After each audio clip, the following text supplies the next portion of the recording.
walang negosyo, walang hanap buhay, dumami ang lupa, lumaki ang mga bahay dahil sa mga project ipinagkaloob ni Martin Romualdez para manahimik at magnakaw sa kaban ng bayan, mga kabayan.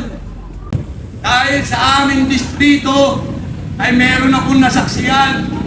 Nagsimula akong gumawa ng barangay, daycare, school, at mga flood control at kalsada. Ayakan nilang ginagawa ang pagnanakaw. Sa inyo lahat, mga kapwa ko Pilipino, saan man akong naroroon, ako nga po pala ay isang construction worker na naging isang saksi ng mga ginagawa ng mga congressman sa bawat distrito.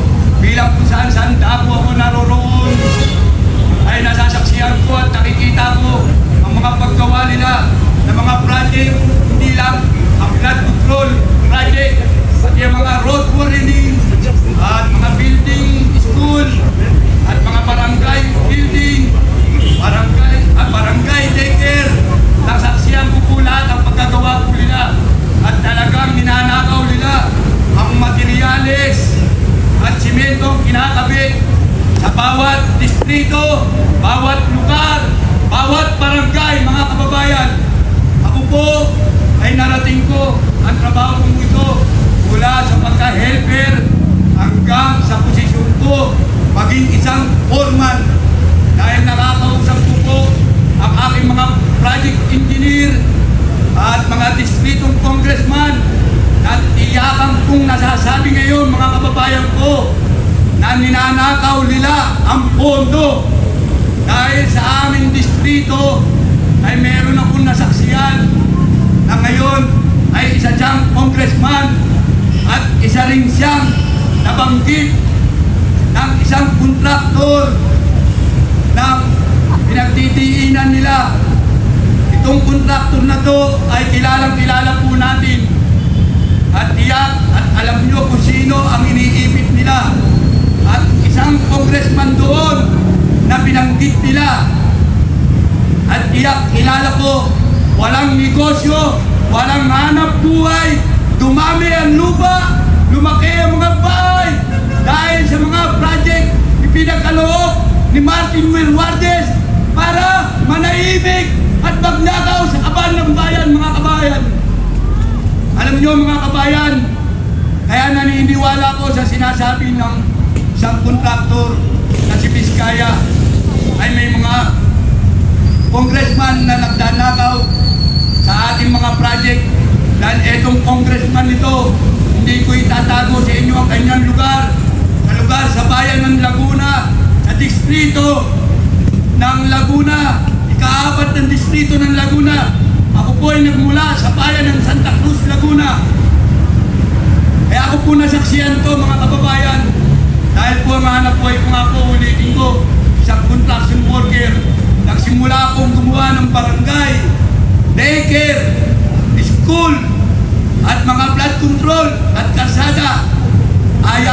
Ayakan nilang ginagawa ang pagnanakaw dahil ang ating mga gobyerno at mga munisipyo ay hindi nagsasagawa ng inspeksyon para malaman nila kung tama ba ang nakalagay sa bill of material at naka-schedule na dapat gamitin nila. Pero paulit-ulit po nila ginagawa hanggang ngayon, hanggang narating ko na ang pagka-foreman ko bilang construction worker. Kaya po ako lumapit at pumunta dito sa dakong ito dahil nakita ko po sa social media at lumakbo at sumakay kagad ako ng aking motor upang iayag ang aking nalalaman at tuluyan kong pakikinig sa mga balitan nangyayari sa ating mundo, lalong-lalo na sa ating bansa, mga kababayan, mga mahal kong kabataan, ganun rin po mga magulang. Alam ko, natitiyak ko, alam nyo ang nangyayari ang katotohanan at ginagawa ng Kongreso sa ating pera. At sinabi na rin po ng ating Vice President na si Sara, ang mahawak lang ng pera ng gobyerno, 2 tao mga kasama. Sinabi na ng pamilya Vizcaya, pero taasan nila tinatanggi, taasan nilang ayaw nilang imbestigahan, taasan nila ayaw nilang tawagin o babaan na ng sulat para itanong ang mga bagay-bagay bakit nangyayari sa ating mga Pilipino. Tama si Senador Marcoleta, kung ibibigay sa atin ang tulong, hindi dapat sa pamamagitan ng bigas, hindi sa pamamagitan ng 3 dilata, kundi sa kuryente para lahat ng mamamayan ay makinabang taasan at mawala ang pagkurap sa bawat Pilipinong mamamayan. Mga kasama, pasensya na kayo nang gigigil ako sa galit dahil ang dadanas nito, hindi lang ako, hindi lang pamangkin ko, at hindi lang ako po, hanggang sa kamatayan ng lahi ko.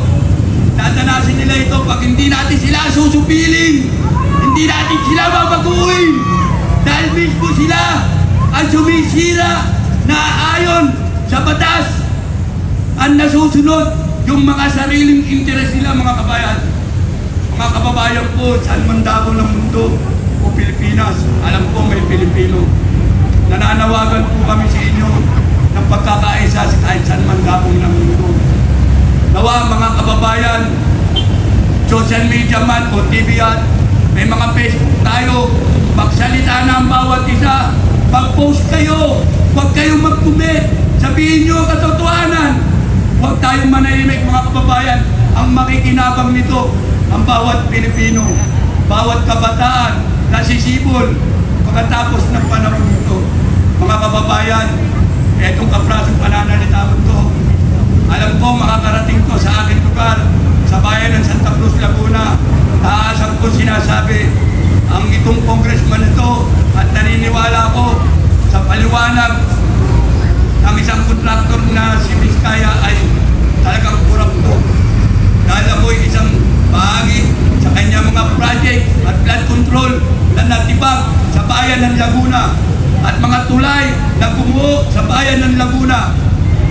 At ako hindi ko papapasinungalingan to.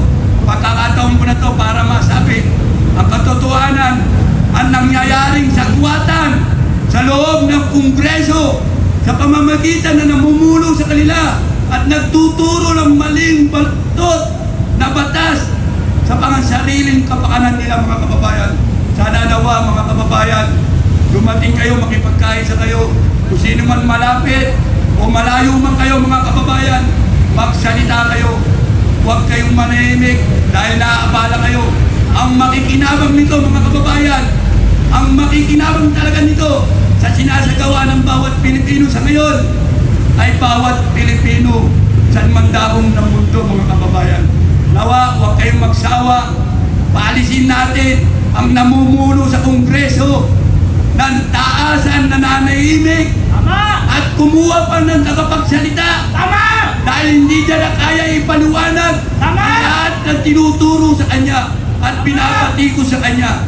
Mga kababayan, bago man matapos ang pananalita ko to, bulay-bulayin nyo at manood kayo ng balita. Salaksikin nyo, talaga totoo sa kanila nang gagaling at nagsisimula ang mga pagnanakaw. Dahil sila ang taasang gumagawa ng mga budget, double padding sa bawat budget ng Pilipino. Mga kasama, maraming salamat sa kapraso kong pananalita at sana tumanim sa puso at isipan nyo itong sinabi kong ito.